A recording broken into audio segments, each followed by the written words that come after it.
នឹងយល់ពីចិត្តបងថាបងពិតជាស្រឡាញ់អូនខ្លាំងណាស់ចង់រៀបការនឹងអូនឆាប់ណាស់រងចាំបងសិនណាអូនស្រឡាញ់រីពើកំពូដួងចិត្តបងអើយ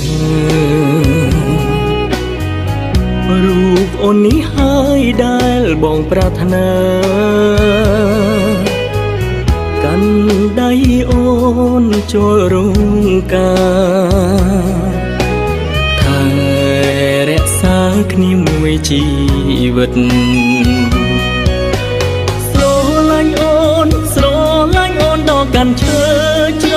ត់ទូកំស